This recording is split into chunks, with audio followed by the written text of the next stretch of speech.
अस्सलामुअलैकुम students, leaders academy में खुशामदीद। Previous lectures में हमने लिमिट कॉन्सेप्ट को डिस्कस किया था और वो कंडीशंस देखी थी जहाँ पे लिमिट एग्जिस्ट नहीं करती। अब हम लिमिट को कैलकुलेट करने के लिए डायरेक्ट सब्स्टिट्यूशन रूल्स देखेंगे। फर्स्ट रूल है कांस्टेंट रूल।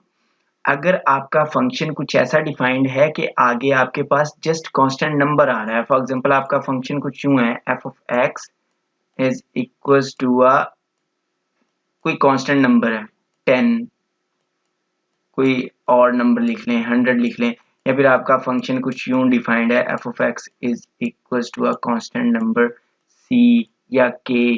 तो आप जब इस पे लिमिट अप्लाई करेंगे तो वो constant number as it is आ जाएगा। इस रूल को आपने ध्यान से माइंड में रख लेना है। इसको रूल 1 कह रहे हैं हम। रूल 1 हमारे पास क्या है कि जब आप एक कांस्टेंट नंबर पे लिमिट अप्लाई करते हैं और लिमिट में आपके पास इंडिपेंडेंट वेरिएबल x है जो कि आपके पास यहाँ नहीं नजर आ रहा, यहाँ पे कोई और ही कांस्टेंट नंबर नजर आ रहा है, तो आपने उस कांस्टेंट नंबर को एज इट इज रख लेना है।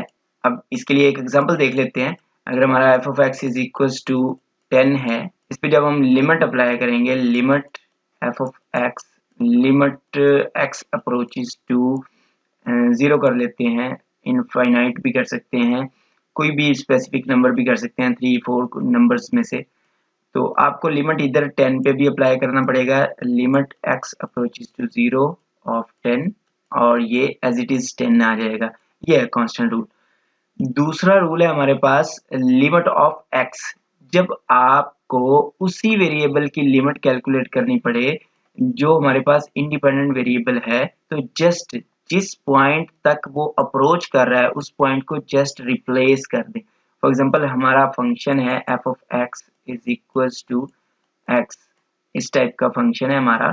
तो आपने जब लिमिट अप्लाई करनी है x approaches to some number 2 को अप्रोच कर रहा है, जस्ट ये लिख देते हैं। तो आपने इधर भी लिमिट अप्लाई करनी है, लिमिट x अप्रोचेस टू 2। सो आपके पास x की जगह पे आपने जस्ट 2 को रिप्लेस कर देना है, आपके पास लिमिटिंग वैल्यू 2 आ जाएगी। तो ये तो थे फर्स्ट 2 रूल्स। नेक्स्ट रूल्स के लिए हम अज्यूम करेंगे कि limit of f of x भी एग्जिस्ट करती है, limit of g of x भी एग्जिस्ट करती है, और ये दोनों फंक्शन अगर ऐड या सब्ट्रैक्ट हो रहे हैं और हमने एक ही स्पेसिफिक नंबर पे दोनों की लिमिट्स कैलकुलेट करनी है, तो हम लिमिट दोनों पे अलग अलग अप्लाई कर देंगे।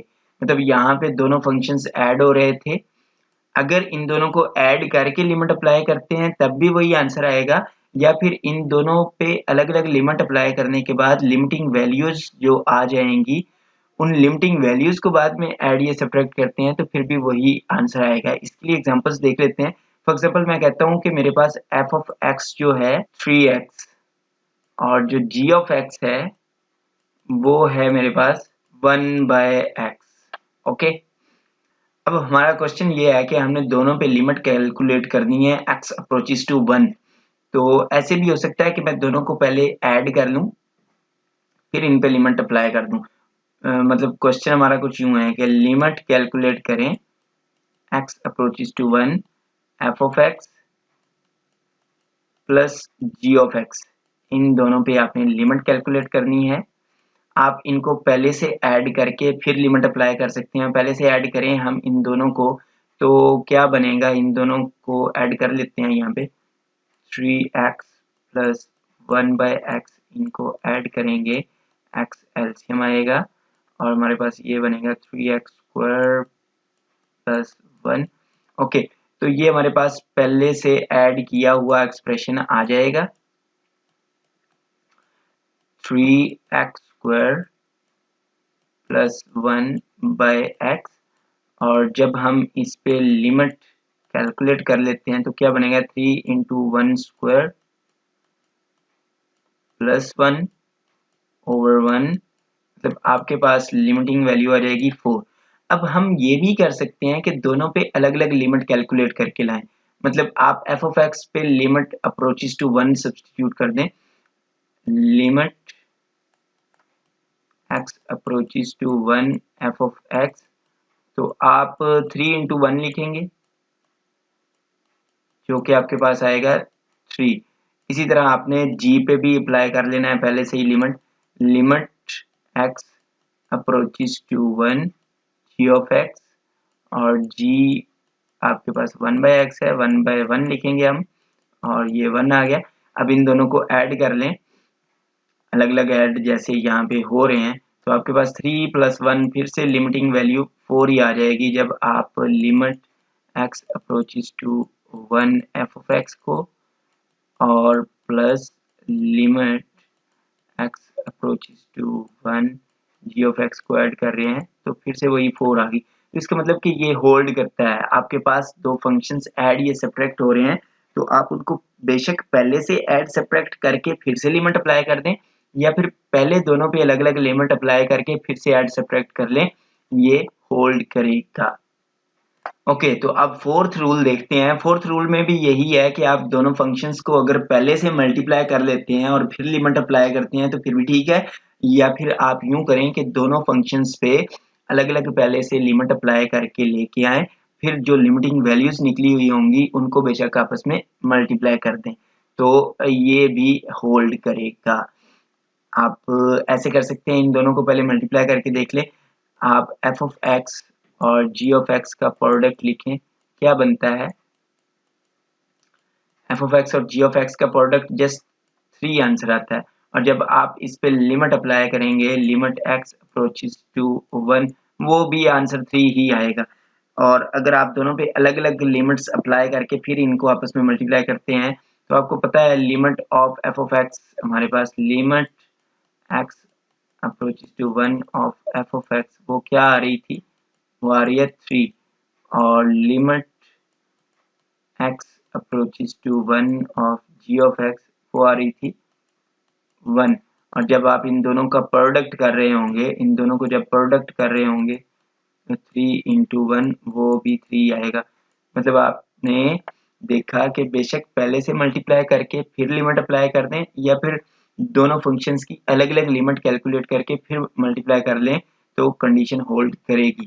तो ये रूल्स हम यूज कर सकते हैं जब हमें डायरेक्ट सब्स्टिट्यूशन मेथड से लिमिट्स कैलकुलेट करनी पड़ती हैं। फिफ्थ रूल है क्वेश्चन रूल। इसमें ये एक कंडीशन होती है कि आपका लिमिट ऑफ g जो है, जो ओवर में आने वाला फंक्शन होता है, उसकी लिमिट 0 के इक्वल नहीं आनी चाहिए। अगर तो 0 आ जाए, ऊपर कुछ भी बन रहा है, ओवर में 0 बन जाए, तो फिर ये अनडिफाइंड हो जाता है। इसको इन्फिनिटी भी कहते हैं और अनडिफाइंड बोलते हैं।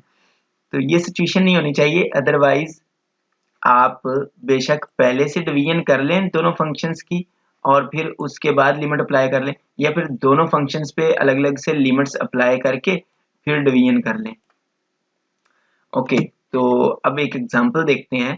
कहता है find limit x approaches to 4 of 3 + 2x।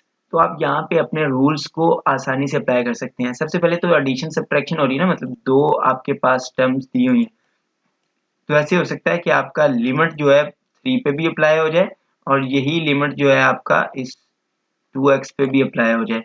तो हमने जस्ट लिमिट को अलग अलग लिख लिया दोनों टर्म्स के लिए।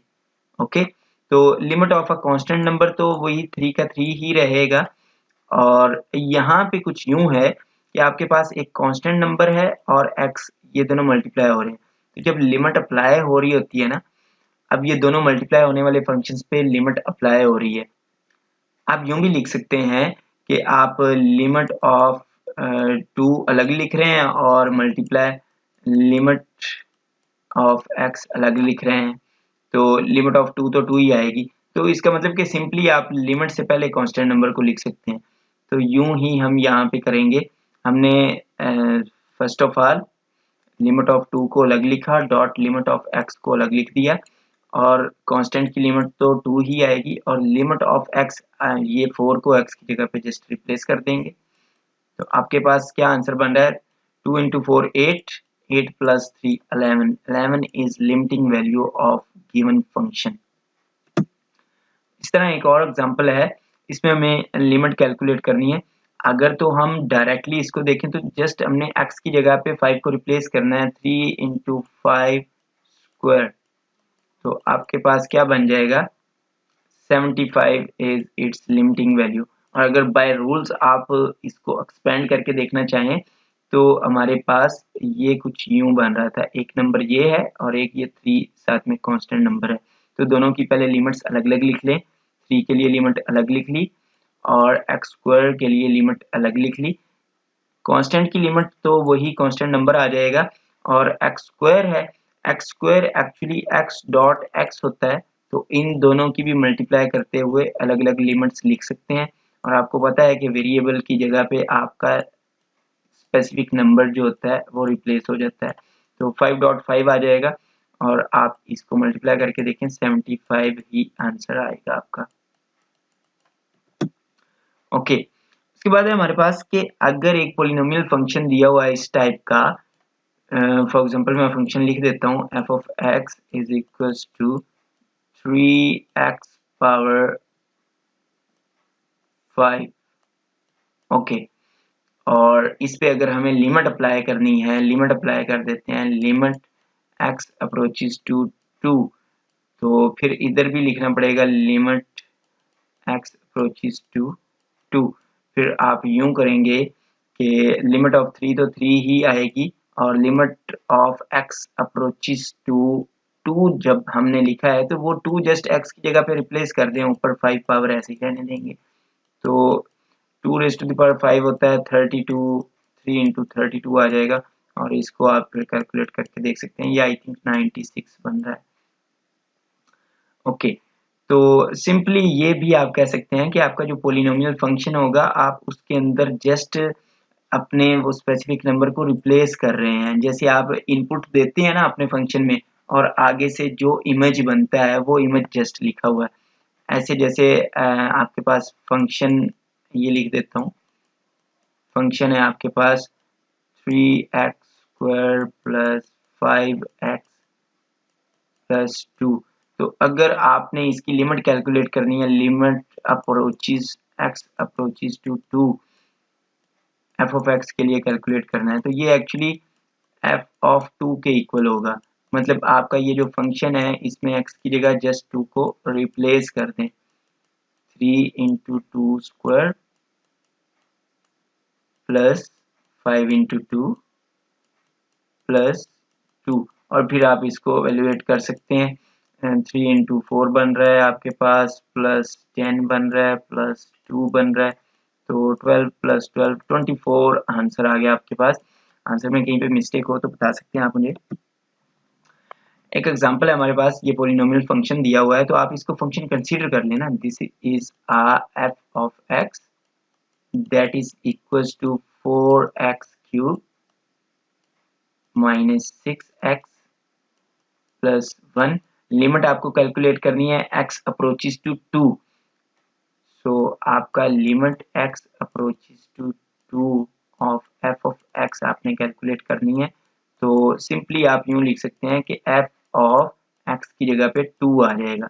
मतलब आप अपने f में इंडिपेंडेंट वेरिएबल x जो है वहां पे 2 को रिप्लेस कर दें। 4 2 की पावर 3 माइनस 6 इंटू 2 प्लस 1, और ये आपके पास एक्सप्रेशन बन जाएगा।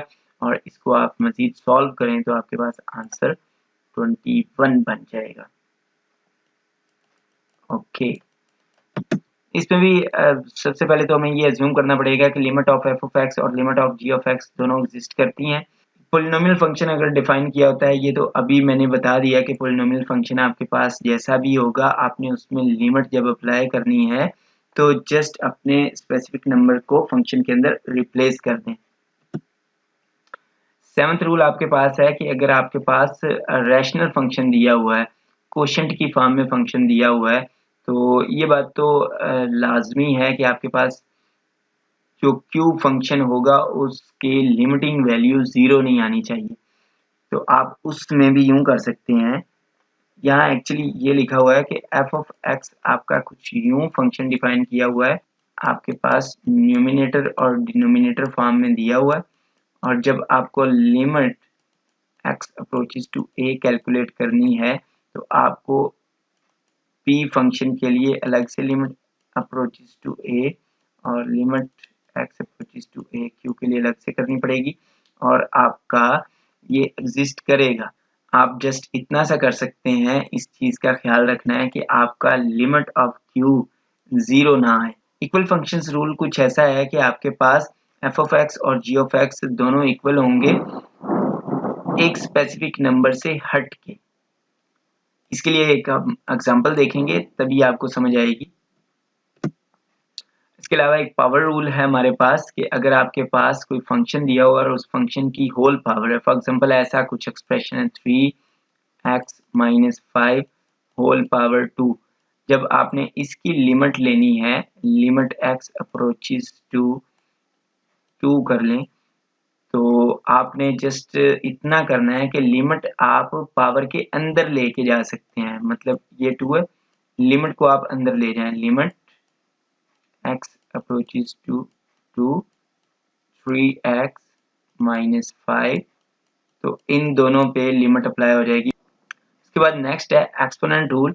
अगर आपके पास फंक्शन ही किसी कांस्टेंट नंबर के एक्सपोनेंट में दिया हुआ है तो आप अपनी लिमिट को उठा के एक्सपोनेंट में लेके जा सकते हैं। मतलब आपके पास यूं लिखा हुआ है 2x², तो आपने लिमिट अगर अप्लाई करनी है, लिमिट x अप्रोचेस टू 1 कर लें, तो आपने जस्ट इतना करना है 2 की पावर में लिमिट को ले जाएं, limit x approaches to 1 of x², तो आप वहां पे इसको लिमिट कैलकुलेट करके लेके आए।